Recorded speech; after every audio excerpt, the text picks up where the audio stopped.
This is Ad Bits with Alex Grossman. Today, I'm joined by Jess Ringshall, Chief Production Officer at Saatchi Saatchi UK. If you've been paying attention to British advertising lately, you'll know Saatchi's work. John Lewis at Christmas, 65 red benches for the British Heart Foundation, the Oreo Nepo Cookie. It's quite the range. So Jess has been overseeing production across all of it. She came up through production at Grey London, I think that's where we met, over nearly a decade ago, built her own company, and is now one of the most senior production voices in the country. And she has a very clear point of view on what the industry is actually for. We're going to have a good chat. Just before we go into that, AdBits is supported by my company, Green Desert. We represent trusted service production partners across Europe. I work with companies like Grandma in the Baltics and 2.0 Film across Slovenia, Croatia, Serbia, Italy, and Austria. If you've got a big coming up in any of those territories, give me a call. Right, so Jess, welcome. Really great to have you on, as I was just saying. Thank you so much for having me. I'm really excited. It's great. Right, let's start with the fun stuff. In the last few months, you've had the Nepo Cookie, In Living Memory, and the John Lewis Christmas campaign. That's quite a range of what to be working across at the same time. What's it actually like in the building? Oh gosh. Well, the truth is, it's like a lot of ad agencies, I think, you know, there are, I mean, the things that you're citing there all have quite different timelines, have different gestation periods, have different sort of team sizes, all the rest of it. So, you know, for example, Christmas doesn't start, you know, doesn't start at Christmas. It starts in spring. In fact, it starts in January normally, from a strategic point of view, and we get the brief and all the rest of it. So that is a very long run into that particular type of work. And as ever, it's still a sprint to the end. Obviously, we're always trying to make sure that a lot of our work is 360. So that obviously in the John Lewis example, the hero film is the thing that most eyes are on, but as we know, that's not how consumers are, you know, enjoying a lot of the, you know, the John Lewis world anymore. They might see it on YouTube, and then it's also about trying to extend that world and what else we're doing in other channels. So there's always a bit of a rush towards the end to make sure that there's a really sort of beautifully considered response to all of the channels. You know, Nepo Cookie is a good example of something that, you know, the creative department will always actively work sort of in and around very sort of strict briefs, and actually also try and, you know, get our clients on board with different ways of thinking about particular product launches and all the rest of it. So that was something that was actually very simple in many ways, and that was a real heavy lifting from the copywriters and real heavy lifting from the team in terms of making sure the client was comfortable with that type of work. But yeah, it blew up. It was a really culturally kind of resonant moment. We've had some mad kind of big phone calls from lots of people about it. So yeah, it's great that it's sort of struck as a record for people. And then look, red benches, I've done a kind of piece about that. You know, I've kind of done an in-depth piece on that. But for me, that's a real production. That's a real example of like production at its absolute best. You know, the partnership that we had with Biscuit, the simplicity of the idea from the creatives, in truth, really was simple. It's fabulous insights, a fabulous piece of work that was done in strategy and through into creative, and kind of getting to something so simple. But that's a real example of the execution is everything. The kind of sheer scale of 65 benches, you know, dealing with, you know, the contributors who are survivors of heart conditions. And, you know, I cannot speak highly enough of the team here that worked on that. Jodie Simpson, who's REP, and also, you know, Daisy Mellors at Biscuit. Extraordinary effort, real human story of passion and craft. So yeah, I think they're all good examples of, I mean, the John Lewis and BHF is, you know, particularly long. The big campaigns that get briefed very early with big long timelines. You know, Nepo Cookies, like, let's get this bugger out, and let's just try and really kind of hop on a bit of a cultural wave. And we were really lucky because poor old Dave Brooklyn Beckham had a little upset just in the week that we launched that. So again, it was a really nice kind of cultural moment. So yeah, very different pieces of work, but I think internally there is just, in many agencies, just a level of intensity about never being satisfied and wanting to make every single piece of work resonate as hard as it possibly can. And you know, there is a relentlessness about that. It's, you know, never being satisfied, making sure that everybody can push. So I think those are really good examples of kind of where the agency's at in terms of ambition. It's really interesting what you said about just never being satisfied. I did an interview with Andrew Levine from Stink last week, and it's out this week. And he's one of the things that I picked up. One of the clips that I used to promote the episode was a very specific thing that resonated. Was you know, there's lots of good work. It's good to do good work. There's a lot of good work out there, but it's not good enough. You know, and we shouldn't be aiming for that. And you know, he was talking about the creative frictions that emerge, and you know, you can go on a job and everyone gets on fantastically well, and you create a very nice piece of work, but that's not what we're here for. It's got to be a lot more, and that's that you see that consistently, that extra energy, that extra effort. It makes the best work, unsurprisingly. Yeah, it's interesting. I went to the British Arrow's Art of Craft festival day that they had their first one this year before the awards, and John Hegarty was there, and I'm sure everybody's, you know, either seen a clip of it or you were there.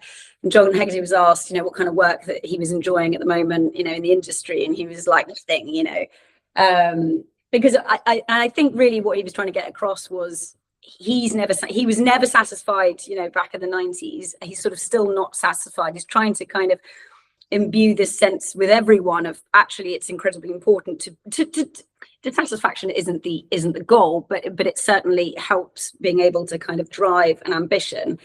And he also talked about, you know, even back then 90% of advertising shit, and it's still 90% of advertising shit, and you know, I don't know if I necessarily agree with that. I think that there's different levels of need of what work needs to be able to do. Sometimes advertising needs to be able to be relatively functional in order to get certain results in terms of effectiveness, sell cookies, whatever.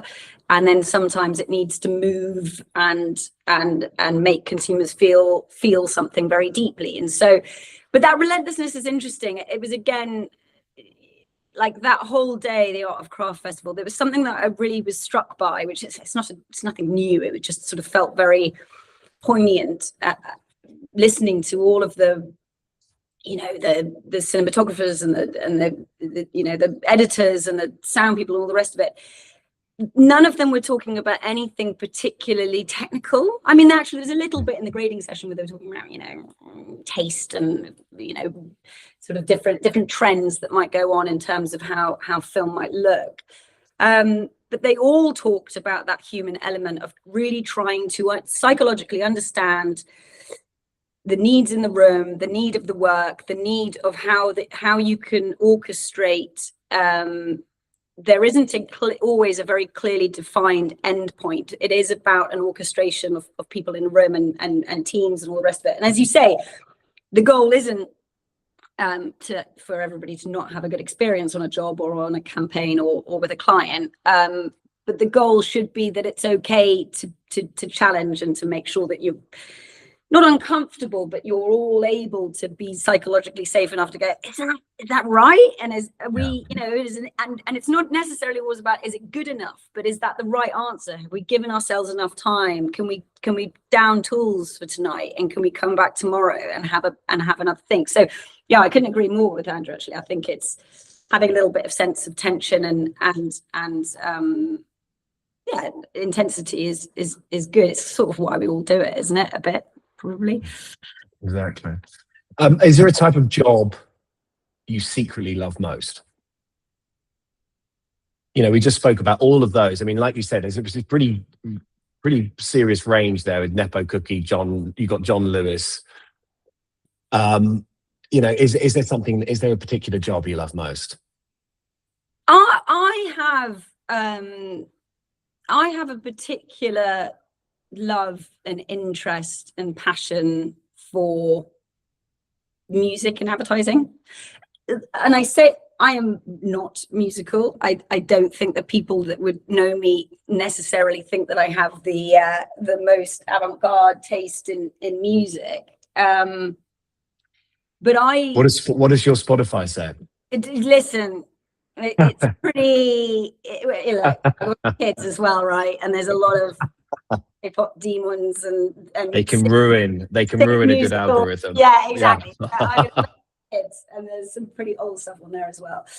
But I think, but the reason I say that is because I get, it's probably the thing that I get moved. I get very moved by incredible music score. I get very moved by incredible sound design. I worked at a sound company for a while, and it is something that I feel quite strongly about. So the truth is I'm very involved in John Lewis, and John Lewis is something that is such a playground from that point of view. The access into such sort of wonderful artists, so many opportunities, so much kind of freedom, this relative freedom with the John Lewis music, opportunity. I think that's the thing I get really, really excited about. I think in terms of other types of jobs that I like, I wouldn't necessarily say I have any other very strong feelings about everything. When ideas are good, when the brief's good, when everybody's excited about what we can possibly do for a brand and what's sort of possible, and what we have unsurprisingly an agency strategy around impossible ambitions, built a lot of the foundation of the founders of Saatchi's. And that sort of, I love that early part of a brief and working with the team to think, oh my God, where can we take this? That's where I can feel very sustained for a very long period of time. Agencies do quite often have to obviously go through quite a long process before you even get into, the craft and the execution piece. And I really am motivated, actually, really. And I think that's an interesting part of the sort of chief production officer role versus other elements of production departments.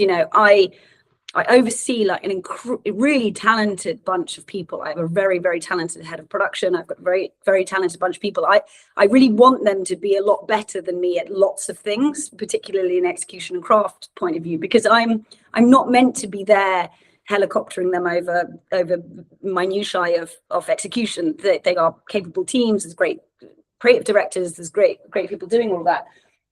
My role really is about influence and shaping of what the work can be, and I really do genuinely love. I really love strategists doing their brief. I really get excited when sitting in the room with creatives who are taking that brief and thinking about the possibilities of what they can do. So I'm not particularly film centric. I'm not, I really do get excited, just like, right, what is this going to be and how we're going to do it, and really, really enjoy that influence. I think that's the part of my job, actually, in truth, I think I like the most. I think if I was too stuck in the very specific executional elements, I think that would be unfair on my team, and I think it would be quite restrictive. So I think it's interesting you picked up on a micromanaging. I was talking to Rich Adkins at Widens the other week, and he was saying, that's one of the things nobody likes. I think every producer in our industry, if people start doing that, it makes them with the opposite of those sorts of the people who need any of that. It was also interesting what you said, which I don't know if you find this fascinating, but I find it unbelievable. When I was working production side in Rogue and places like that, you would get scripts, and the lack of empathy for the process that comes to you, to the script that you receive, was, I have a bit more empathy now. I have empathy now, but it's quite funny how siloed we all are in our industries, within the industry, how, production agencies, and the lack of empathy for understanding the process to get this script is being really funny. It's really interesting the way you were saying the length of time that goes to before it gets out there. And I can only imagine the joy of getting things signed off when there's with such a large client, with large clients or any client, and you know, how challenging that must be. And let me just be clear. I think the majority of production company people who get those scripts they don't even think for a second about that at all. There's like a whole thing that goes on. It's really interesting. Yeah, I'd agree with that. And I think the best version of I also think that's good at some level. To your point, there has to be empathy. Like, you have to, you know, an acceptance that the agency and the client have been through something, and where it's relevant, I think sometimes that process can be quite interesting to share. We tried to go down here, it didn't work for these reasons. You know, I think context is really powerful, and I think that's really relevant for sometimes on a project with production companies, and giving them more context actually can be very powerful and very, very empowering for a director of like, how did you end up here? It's interesting. Sometimes you have a conversation with directors of production companies and they're like, how did you get here? What's the, you know, that, and I always get really excited when partners do that, because I go, oh great, you know, actually then it can give you a deeper sense of what we're trying to achieve. I also think that it's okay that they receive something in a relatively cold way, because I also think that's the next level of the development of that particular project, that thing you're making.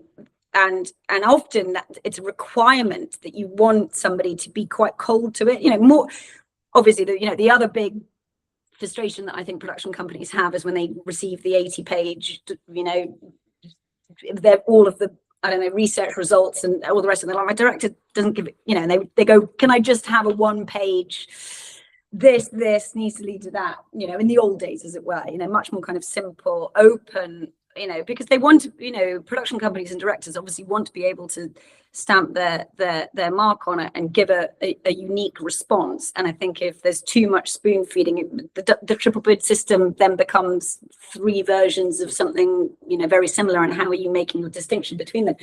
So I also think that actually, I think it's okay that they don't understand it, but the empathy piece I think is interesting, because in exactly the same way, you know, agencies can be, and clients can be very unempathetic to what production companies are obviously balancing on their own side in terms of how, you know, crews or what the landscape looks like at the moment, fees and, you know, costs here in the shooting in the UK and blah blah blah blah. So I think a healthy sense of the siloed elements is fine when there's that, exactly how you said, that empathy line that's drawn between all of those. And I think that comes back to that EQ thing I was talking about, you know, with being able to understand people's context and you know, where they are in that room, in that particular room, if they're in their edit or if they're in the post piece, and that line through. Anyway, waffling. No, I think it's it's just, it is interesting. And what was interesting, what you just said there, which I hadn't considered enough, was there's and as with everything in life, it's a balance, isn't it? Because if you give too much information, like the idea of getting all of this, all the data, say for example, is completely irrelevant. And what was interesting, you know, then you have everyone doing the same sort of gig, and that's exactly what you don't want. So yeah, not on if you're really trying to be able to you know, the things that the you know, BHF for example, or John Lewis, you don't want you don't want 3 responses where you're picking apart tiny elements. And particularly in our new world, you also don't want to be picking apart things based on some procurement elements. If the responses are completely different, and the way that they're, you know, somebody has responded to a brief, that's actually really exciting. You go, oh my god, we hadn't thought about it like that. And the confidence of production companies and directors, you know, I know there's a lot of shifting sands and there's lots of stuff going on, but there's nothing more brilliant when you get on a call with a director and they go, yeah, I see what you've done with the script. I wouldn't do it like that. I would, you know, there's dialogue pieces that I would flip the narrative like that and all the rest of it. I'm very respectful of the creative department here at Saatchi's, who are always really comfortable with going, okay, you know, they like to listen. They really, really, really value that. I think most agencies really value that sort of, it's why you're going out to good people. It's why you're going out to good production companies and good partners, because you're wanting their lens on it. Amazing. Okay, good. So moving on, you've just been named a show judge for the AICP Awards. How does it feel being on the other side of the table? Yeah, it's really interesting. It's always great to be able to see, work and, be objective, as objective as you possibly can. And I guess back to our point about coming to work cold, I talked about it in a piece recently about, there's so much, we can all get so caught up in our own heads at clients and agencies and production companies about how you got to work, and the process was hard and we had to do it quickly and it was this or it wasn't, or blah, blah, blah, blah. All that matters is what somebody in an awards jury is seeing, or what somebody is seeing on television, or what somebody's seeing on their phone, or that's it. Nobody cares about the drama behind it. I've never heard anyone say. Nobody sees the rehearsal. Exactly. I mean, no one. And the larger frustration when we do work, I find, is that you show a job and then you show a piece of work and it's like, well, unless the idea is good, you've lost already. You can't. But look, it's shot really well. No one cares. No one cares about anything of that. It is brutal, but in the best possible way, I think. Yeah, and I do think that judging is also interesting because I often quite have to get myself in the right mindset to sit down and I try and do, particularly if you're doing sort of pre-judging before you get in the room with people, try and do little bite-sized times where I sit down and watch a bunch of work, and I try and go back to work and all the rest of it, because I also think that sitting for 2 hours and plowing through lots and lots of films, you can become quite you can just become quite a harsh judge. And I think when you give yourself a break and you go, that really entertained me, that was fresh, and it's not because I'm sitting through 30 different best of show 30-second ads, 60-second ads, it's because I've gone done something else, come back, and it's still really interested me and stuff. So I love doing that sort of I love doing judging, because again, you get to consume, you get to see work that you don't always necessarily get to see, if it's not on media in the UK and it's US based, and haven't been up to speed with all of my reel watching and all the rest of it. It's brilliant. I love it. Good. And just one more just on that point, does judging change how you look at your own work? Yes. We're all I think it's important to make sure that you're looking at trends, you're looking at seeing that what's worked, why. I think it's very easy to be very critical when you're looking at work and going, oh, well, I can see what they were doing, but they didn't put it on, but all the rest of it. So, but then when you see fabulous pieces of work, and I often think this about US work and US production companies and humor, we all know this is a well-trodden discussion point, but the type of comedy that is sold and bought in America, and I think we're getting a lot better here in the UK. I think we're getting a lot more comfortable with humorous scripts and being able to actually pull off some, but our type of humor is quite different, so I think there's a nuance to it. So I do watch a lot of US work and get quite envious of like, the timing on that was just so great, or they just. So I think that where I get particularly sort of envious and think, oh, I really want to be able to pull some of that in here is, when you look at international work, different shapes of work as well. I think it's easy to get quite insular as well around, you see a few pieces of work that have come out over a couple of months, and then everybody obsesses about that particular piece of work, but kind of trying to be a bit more expansive. And that's why those sorts of judging opportunities are great, because it just sort of lifts you up and out a bit. So yes, it definitely influences, because we've all got egos, and you go, well, that's really good, I want to do something like that. So it's good.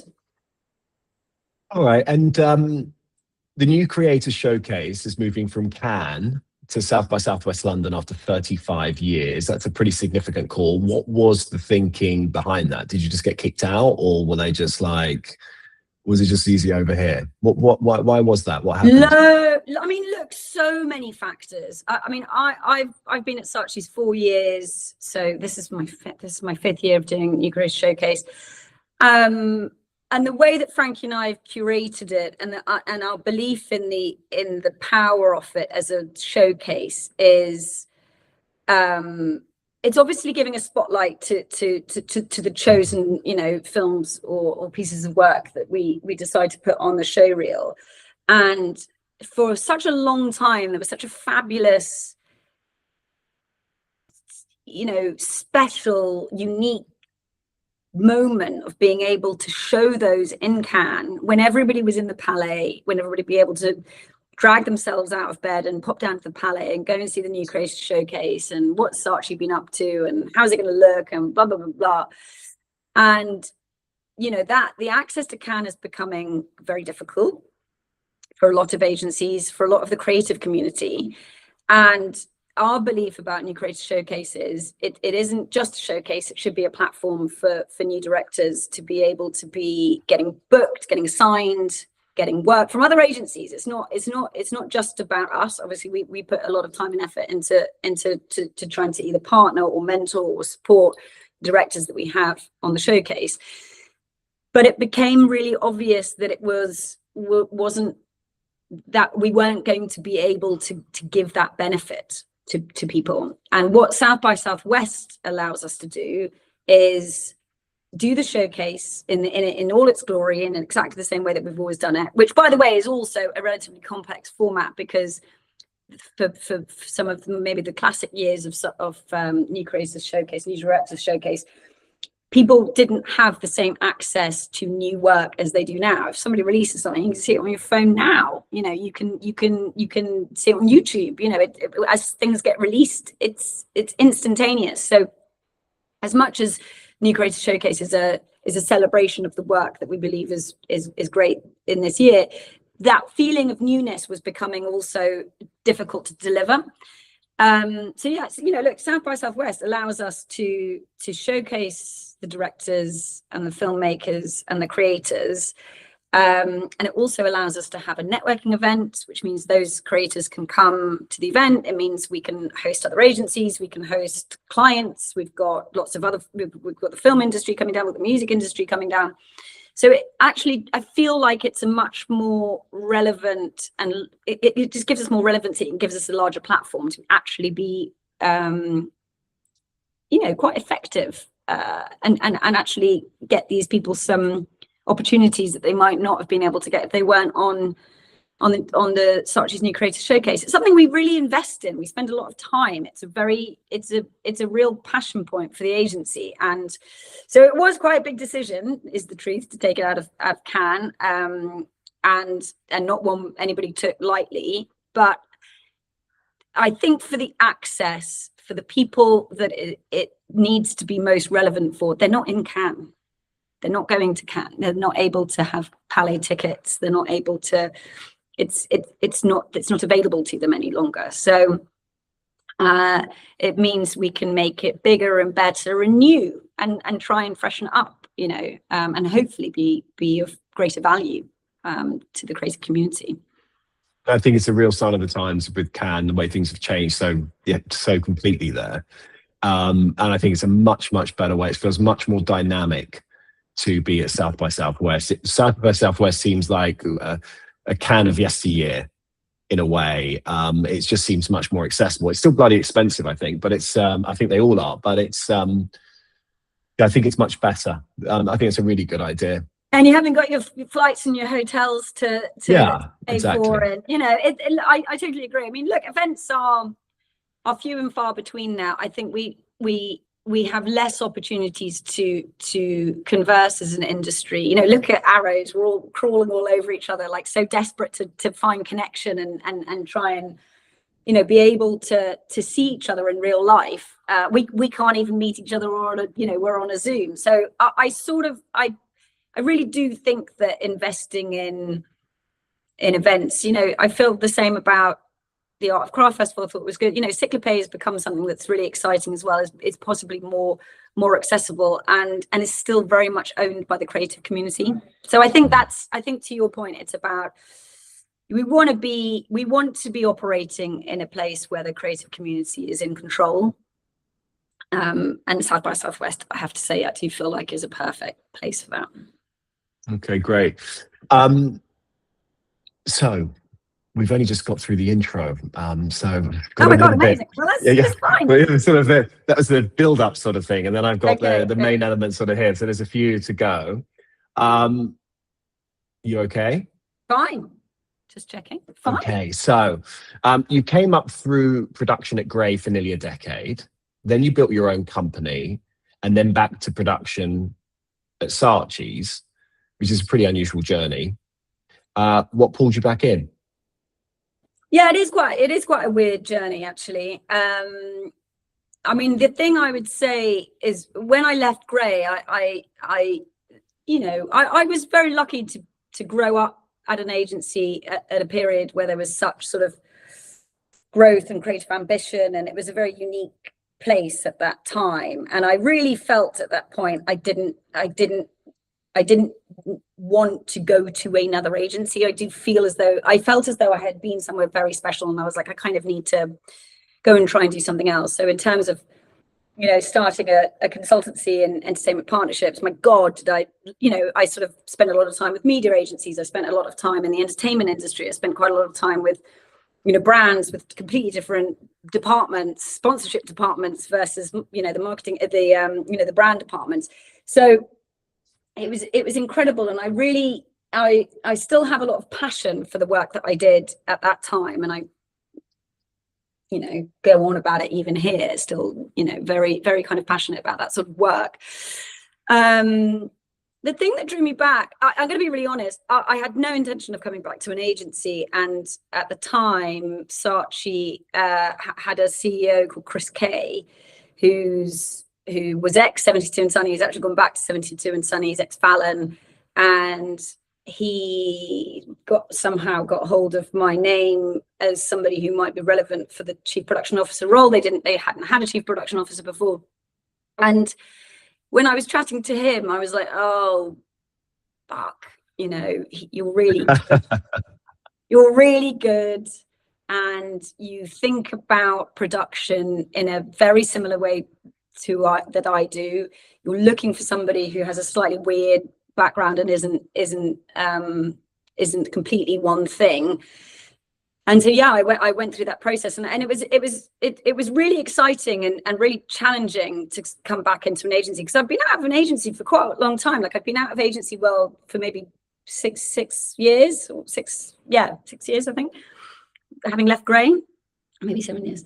And you know, and you come back and you quickly learn that it's all the same, but it's all the same as it was, but it's also very different. And I guess, sort of linking back to the point that I made earlier around the things that I enjoy in my job, I think that was what was exciting to me. I didn't really want to come back and do the same thing. I wanted to be able to try and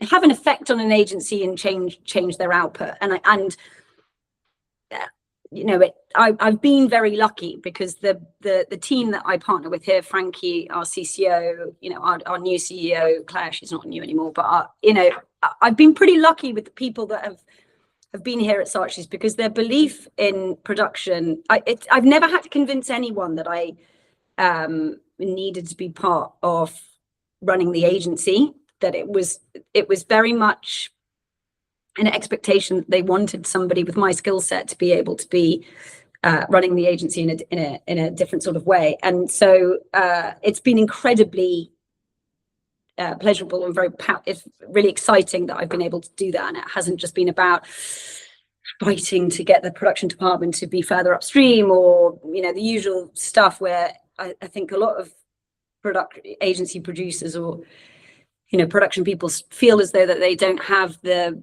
seat at the table that they want. Yeah, I've just been very lucky to be able to be given that footing and therefore be able to really enjoy it. So I've adored coming back into the agency world. And as I say, I didn't want to come back and just do more of the same, or asked to kind of babysit a sort of very old school team. We've done a lot at Saatchi's in terms of the skill sets that producers have, their relationship with the creatives, their relationship with the account teams, their relationship with strategists.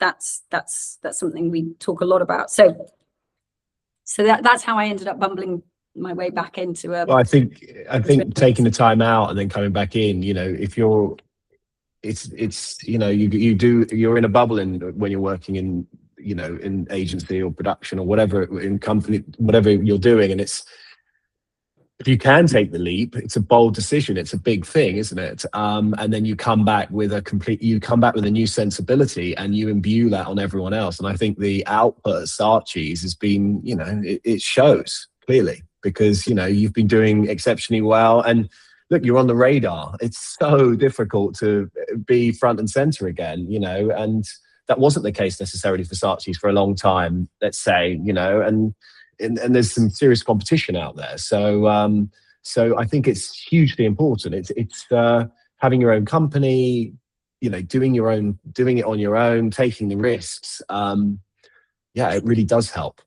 I think, do you know what?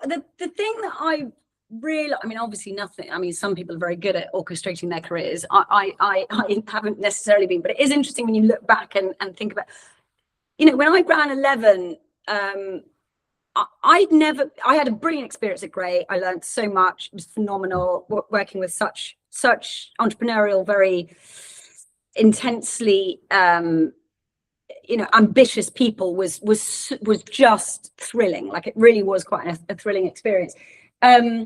But I'd never been expected to present. I'd never expected to be strategic. I'd never been expected to sell. There was a lot of expectation about having a creative opinion and adding a lot of value. It wasn't about production being passengers at all. But there was certain skill sets that I hadn't ever been expected to learn. And when I went and did my own company for a little bit, I got a crash course on not just putting a PPM deck together, writing a sales deck, taking a brief from a client on, they've got a little bit of money and what can they do with it, and which opportunities can they, and really.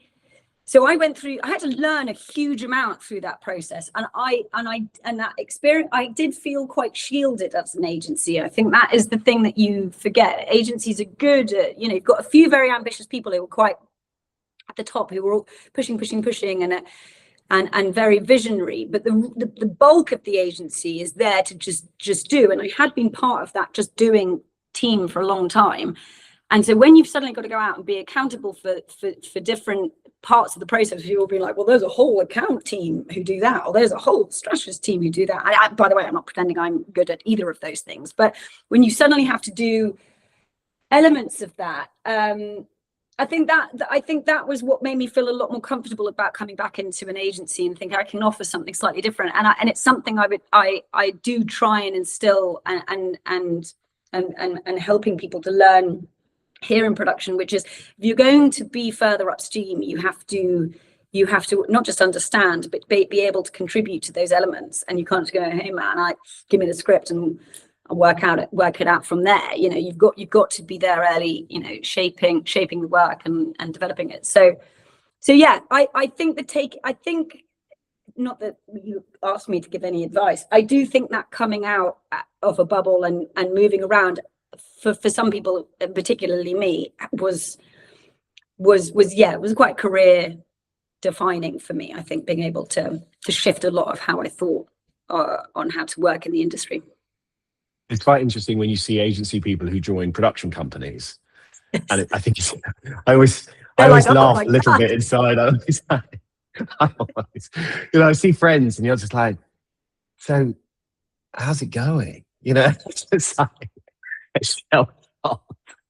a lot of the time, and it's brilliant. And I think, look, the only way we grow frustratingly in life, in my experience, is when you have challenging periods in your life. When you're just, everything's wonderful, it's like we were talking about the work, when everything's like fine, everyone's getting on, it's wonderful, you sort of, everything's okay, and it's good, but we're not aiming for that. And I think the more you pressure yourself and put yourself into these situations, then then the better, obviously. Easier said than done, of course, but the challenges in life are the ones that make you grow by far, and everything else is just, nice time. Yeah, exactly. And you probably want to move on to the next question, but I'm just thinking about your time, Jess. It's all right. It's all right. Okay, as long as you're all right, then I'm fine. Okay. No, the only thing I was going to say really quickly on that is I think agency people going into production companies, running a production company is hard. It's intensely commercial. And again, I think in the production department within a lot of agencies is you run budgets, and there's a lot of accountability around money, but you aren't doing new business. You aren't hunting revenue. I mean, I do a lot of revenue hunting, and I do a lot of that in my role. My role is very commercial now, but when you're in the middle part, you don't have any exposure to that at all broadly. As I say, you're managing lots of budgets, and you need to deliver against that budget. So this more expansive way of looking at commercial opportunities for both for your agency, for your client, for the production company, how can you think round different production companies are excellent.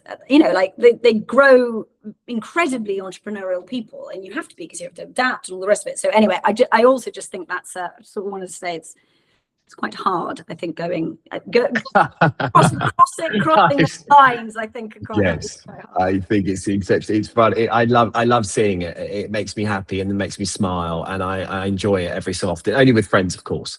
Yes. Right, so you wrote in shots that AI fills the gaps for speed and volume. Obviously the AI question is coming, or it's here, in fact. But when brands want meaning and long-term equity, they still back high-end craft, which is, I think, is equally important what you said. From your perspective, do clients genuinely understand that distinction yet? Or are some still trying to get premium outcomes from volume thinking? I mean, I can just only imagine so what everyone seems to be asking about AI at the moment. Friends of mine at agencies, and production-wise, they're just like every single conversation. I was having I did an ad bits with Dan Malaman from Code, and he said every single meeting I'm in, the word AI gets mentioned and what we're doing with it. Yeah, absolutely. It's an incredibly important conversation that we're having with every single client, on every single project, almost on everything. And that's okay. I think my point of view is it's really important to be able to do that. We're in a huge technological shift and change, and everybody's trying to make sense of it. And I'm not going to say anything particularly clever here, because everybody's in the same boat. But I'm really comfortable with that. That's the conversation. I think that everybody has to be. It's technology that is incredibly powerful and really exciting in loads of ways. I think the way that I talk to my clients about it, how I talk to the creative department, how I just talk to partners, is I'm really, I've sort of built a bit of a decision tree about the right use cases. And look, in production, it's never closing any door. You never say no, you never say that can't be done, you never say absolutely not. It's never about closing a door. It is just about deep context, deeper understanding, long-term use, value within an ecosystem that content might need to be delivered in. Really simply, quite often, if you're doing a campaign, large-scale use of either generative AI within that, there is, outside of it being a post-production tool, so if it's part of a production tool in terms of the making, where sure, if you can't fly to the moon, you can't fly to the moon, and it's a new interesting post-production point of view. I think in terms of the large scale use of AI, both in automation and delivery, but also in generative AI, when you're looking at creating, origination, new content. I think that's also about understanding the needs of the client and how, and the scale of the question and what's needed. So without being too waffly, because I'm beginning to sound waffly, listen, Jess, it's such a difficult subject at the moment to discuss. And it is, like you said, I was with someone yesterday evening, and everyone's just trying to find their way. I mean, every day there's something new that's coming out. I think for people listening, I think it's what's interesting is to understand, from obviously clients, everyone's talking about it. Everyone's, are there examples at the moment of how it's being used that you think are good examples? And are there any things at the moment that you think you're concerned about? For example, when you're having conversations about, as you said, about the high-end craft, how do you not sound too precious or old? How does one deal with that dynamic?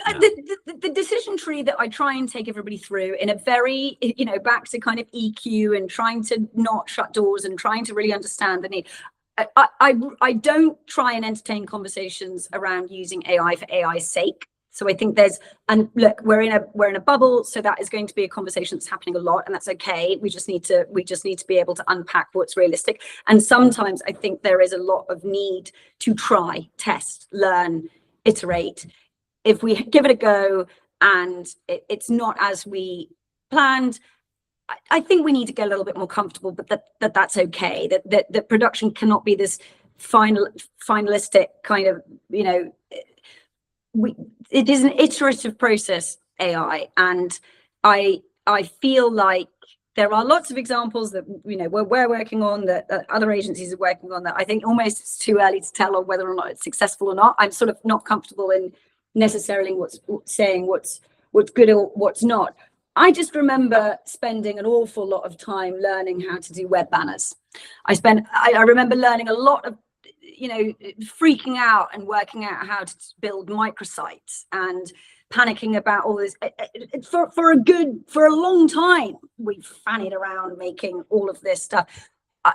We are all wrestling with what the operational process is, what the human layer of AI, all of the governance, all of that stuff. It's just got to be part of the process. And I think that the more that we can lean in and the more that we can be very open and collaborative, I really genuinely believe that we'll get to a place where it is an incredible, powerful tool. I think there is quite a lot, obviously, of optimization in terms of lots of different workflows and all the rest of it. I would prefer to be taking using AI to get rid of a whole load of work that nobody enjoys doing, and it allows the humans to be able to have another half day on a music brief, or another half day on other fucking lines right. Sorry, I keep swearing.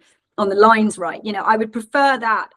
In terms of the craft piece, it's just got to be there to solve problems. It can't be for its sake. So it's got to be there to solve problems. And there are always lots of production problems, and there's choices and decision making and intent and context about what you're trying to solve within the production process. And I think we've just got to have enough energy to keep, keeping the conversation going, being comfortable with it being there, and try and work out the process, and where it works and where it doesn't work. Because I don't think I can even necessarily say now that there's definitives on either of those two. I agree. I don't think anyone can share any definitives. There seems to be a new thing every day at the moment. So, and I'm very interested by it, and have been for years and years and years.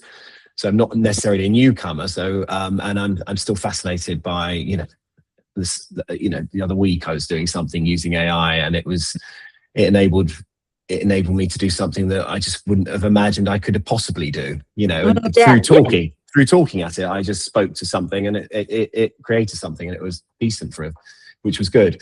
No, it's fascinating. And I think you've answered it well. I think the reality is we have to be open and evolve. I think that's the big thing. I think trying stuff out yourself is such a big thing. Just doing things yourself. If you see something, it makes this, or something new makes that, try it out. And see what's going out, see what's going on. Exactly. I think the worst thing that we can do as a collective, industry is hold back whilst there are going to be others sort of circumventing you. So if we can all sort of move together and it, you know, and be able to do it as a collective and not resist, you know, change is inevitable. We just can't resist it. Fine. Okay. So let's talk about what it's actually like making work right now. Budget's tighter, timeline shorter, expectations unchanged. What is that pressure doing to the quality of work coming out? I think it's sort of what I alluded to earlier, which is the bits of craft that really matter is the human layer of decision making and taste and intent. And when timelines are very short, it's not about, I think the production industry, creative industry have all proven that work can be made incredibly quickly. It's almost that's not the tension point any longer. It's actually the layer where you want, if there had been another day on the music search, or just a breather where the creatives can just try out another couple of things, or, you know, those are the elements, those are the 1%, the 10%, sometimes the 20% that can make it, you know. So the speed element is, again, I'm always like, sure, we can do it in that time. You know, we can do it. And I do quite often try and ask questions of, like, you know, how can we change the process further up so that we can be much more intentional about what it is that we're trying to make. If we're rushing into production before a lot of elements have been locked, you know, we were laughing earlier about how long it takes agencies and clients to develop work, you know, that's getting squeezed a lot as well. So what happens is you're moving into production where so much is still, so much understanding or context or understanding of what is being made is not there, and therefore the production process gets messy and gets crunched and complex. So on those, but then the other thing is there is a truth about, you know, the fragmented platforms and channels and all the rest of it, where there is a lot of work that also needs to do certain functions, and I think we've got to be more intentional about where work needs to get done to a degree, and where the level of craft and passion and need for uniqueness is needed, you know. And that's not saying, it's not kind of trying to go to my counterpoint on, you know, everybody wants to make everything perfect and brilliant, but there's also just a clinical aspect, which is, what's this got to do, and how are we going to run at it, and what does it need in order to do that thing, you know. I've, in the Shots quote that you pulled out, that, you know, it is obvious when you look at work and you go, that was either rushed, or the idea wasn't clear enough, or there wasn't enough clarity and intent earlier on. So my very fragmented way of saying, again, it's not binary. Speed isn't always bad. I mean, there's quite an impressive Super Bowl ad for Elf Beauty that 72 and Sunny did with Melissa McCarthy, that apparently was signed off and shot and delivered in 11 days. And it's a good ad, in my opinion. It's a good ad. It's a funny ad. Obviously you've got talent and all the rest of it, but that is quite an extraordinary thing, and it's good. I'm sure it costs a lot of money, so you always go back to your triangle of, you know, good, cheap, fast, blah blah blah blah. Yes.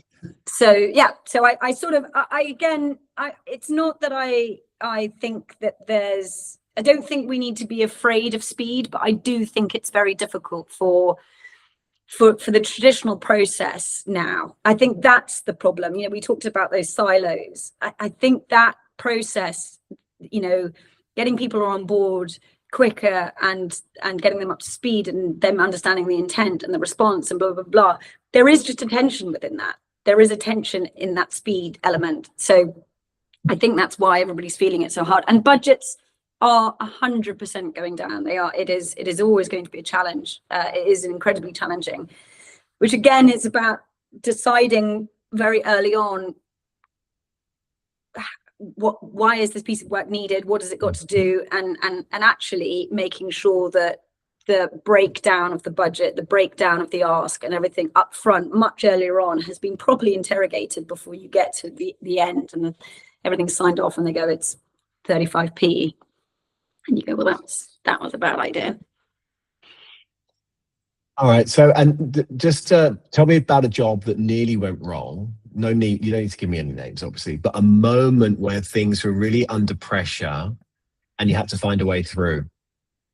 Anything that sticks out in your mind, last 4 years? There's a lot. I'm not sure there's things I want to say. Well, maybe if we should make it more, I shouldn't be more specific on the last 4 years because you're still working there. But, you know, is there anything that's any of them that have yeah, classics, as it were, or just? I think there's been situations where, you know, Frankie and I've sat in, you know, some first edit reviews of work and gone, you know, how are we going to fix this because it's not right? You know, that's a pretty. Can we reshoot it? Well, not quite that, but there are, you know, again, it's interesting from a leadership point of view when you're empowering teams and you have to be able to let them go off and they're closer to the work, closer to the people they're working with and all the rest of it.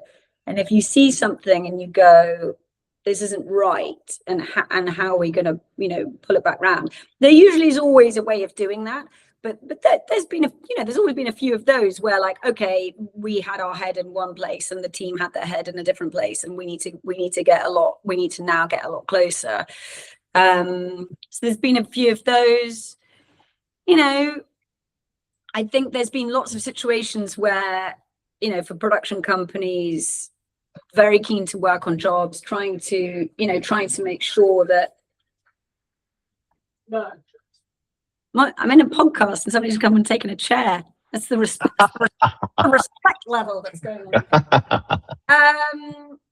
You know, I think yeah, so I think there's been a few situations where production companies are trying to deliver the best they possibly can, and where I've gone, if it's not working, it's not working. Call me and tell me, and we can fix it together.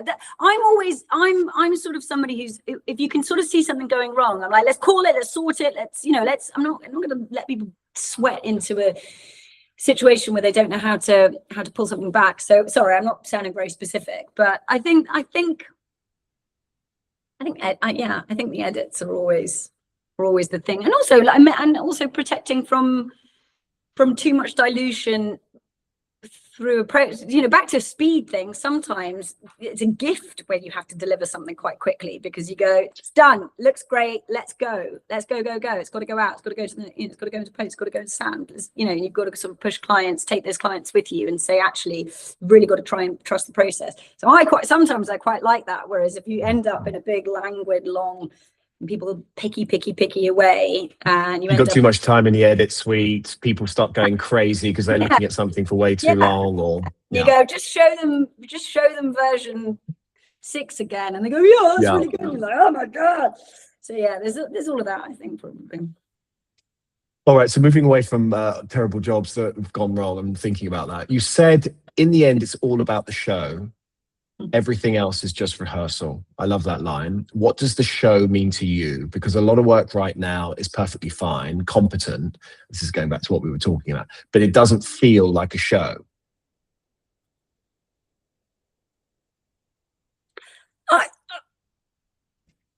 You know, we're so harsh on work. I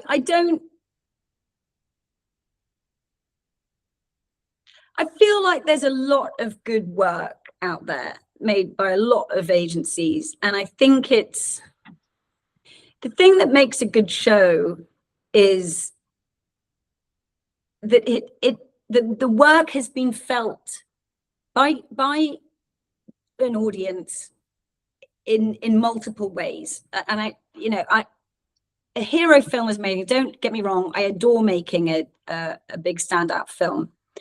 But when you're able to have all of these other elements around social, or, cool activation, or be able to get into, consumer press, and being able to affect culture. So every agency waffles on about this, but, to be able to really kind of make an impact. Yeah, get that brand to have its, to stick its head up above the parapet for a little bit, and for people to feel sort of differently about it. I'm less comfortable talking about work being mediocre across the board. I just don't know if I like being positive. I actually, I did the Arrows jury this year as well, the agency stuff, and I just sat there and I thought, the Dairy Milk, the Cadbury's work from VCP is phenomenal. I sit in those rooms and I thought, there's a lot of really good work here. There's a lot of work I think shouldn't have necessarily been there either. But I think isn't that the benchmark piece? Yeah. And that was the sort of the point of the debate, and its taste and all the rest of it. That's why you're there to judge it, of course. Yeah, exactly. The thing about the show is you've gone out and you've done something, you've put it out there. Like, what I hate is, we had that idea ages ago, we never got made, or, it's not quite how I wanted, and it's not quite this, and like, just I think we just need to be a little bit more. We're still making work, and I know times are hard. I know every agency is having a hard time. I know it's all very difficult, but I just also go, every blank sheet paper is an opportunity, every new brief, blah, blah, blah, blah, blah. I still think there's a lot of exciting opportunity, and I just think that there's work that people are learning on. We've got so many less sort of new talent coming through the industry, supporting them and stuff. I also feel like, get those people on those briefs and get them trying stuff and making stuff in the show too, because they need to be learning, developing their taste and developing their output and all the rest of it. I don't know. I know I'm sort of not engaging with the question very well, but I love I think we were talking about before we started recording, but we forget the opportunity, like you're saying, there's opportunities to us of creating culture in a way, or having an impact in some way, getting people talking. But I love the idea of a show, rather than just calling it a piece of communication, or it's quite anodyne, or I don't know if that's the right word, but the idea of a show, it's much more exciting, because it can be exciting what we're doing. And it should be exciting. A lot of the people, especially production side, and I'm not really, I've never really been agency side, so you can tell me better than that. But from production side, that's why people do it. It's meant to be exciting, it's meant to be fun.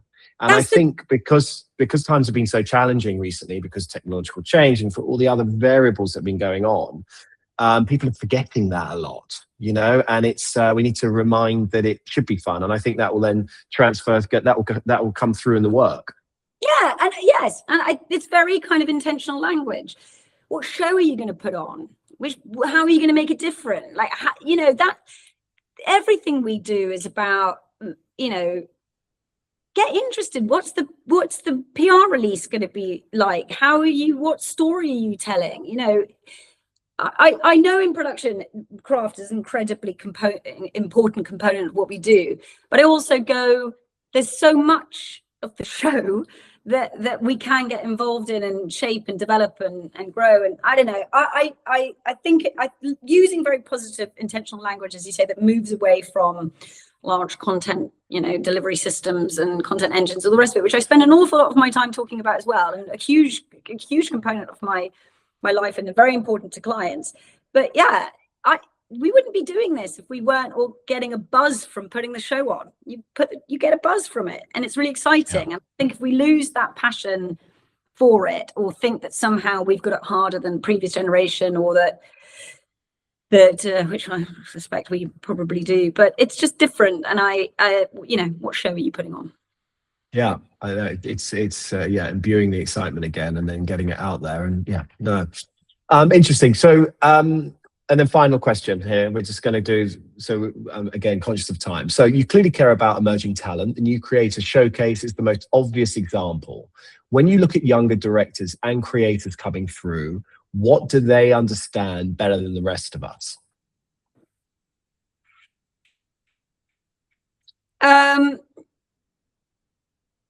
Honestly, they haven't yet had all the spoils of longer timelines and bigger budgets and certain crew and certain, they are still, quite often it's still them and a producer, or them and a writing partner, or them and an editor, and their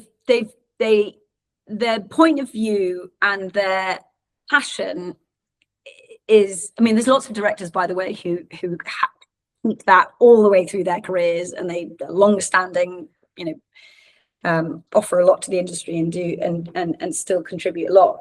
But I do think that new talent,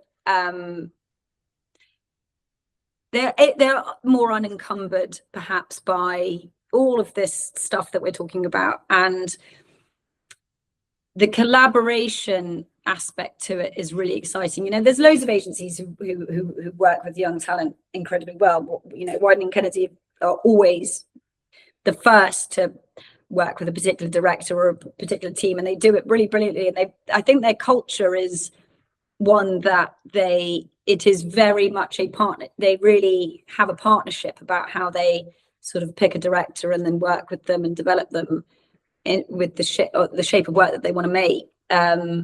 So I think there's lots of agencies that do it very well. But as I say, I think they just come with a slightly more unencumbered approach, and they get still really excited, and I think they just will be able to work around production issues differently as well. I think they'll just have different points of view. So I think we know that if you work with a newer director, it might quite often be on a smaller budget, piece of work. But we have also, tried to and done some work with newer directors with less on their reel, on bigger work as well, because that's also really exciting. There's a really exciting. But the truth is, I also think that model of working, a newer director working with a more established director, is happening more and more, and is really fruitful. That's a really reassuring structure for an agency and for creatives. I mean, we work with Love Song a lot, obviously, and Daniel does that so brilliantly with the team that he has with him. And we have such trust in the people that he chooses, and how he's developed them, and how he's all the rest of it. So yeah, I just think there's lots of different ways. I think there's lots of different ways that working with new talent is really beneficial to agencies, and it does always feel quite scary for clients, I think, but I think the agency has to bring the confidence there. Interesting. Okay, so quick fires now. Okay, so it's a quick fire. First thing that comes to mind. I'm not. I need to. No overthinking. You're not allowed to overthink. It's just the first thing that comes to mind. Okay. So, best piece of work you've seen recently that nobody talked about enough?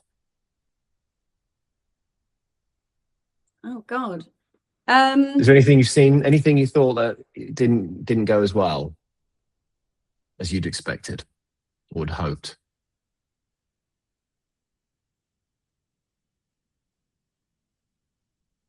We come back to it.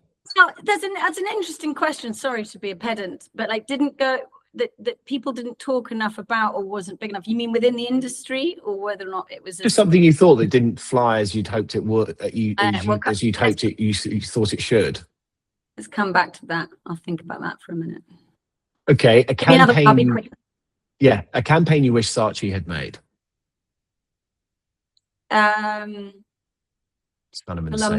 Columbia Sport from Adam and Eve. Okay. The director you'd give anything to work with? That I've never worked with. You'd give anything to work with? Someone you really want to work with at the moment, you think stand out?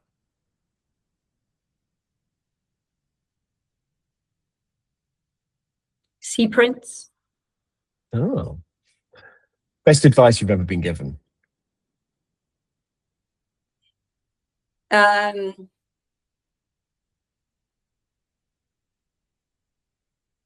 Don't stay quiet, have an opinion, which I've taken too far, probably. Okay, fine. Okay, good. And then we're nearly getting to the end now. Closing wise, we're just saying, what are you most excited right now inside Saatchi or out? But, let's talk about Saatchi's. What's most exciting for you there?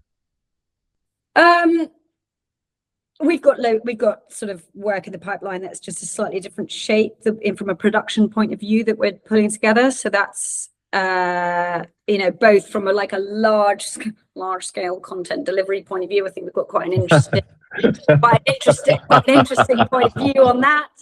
And then from a kind of unique piece of work point of view, I think sort of a little bit more branded entertainment, a little bit more kind of talent-led work. I think I'm really excited about some of this. So it's a slightly different type of format of work, longer running IP, basically. I think that's the stuff I'm most excited about. And for someone early in their production career watching this, what's the one thing you'd want them to hear?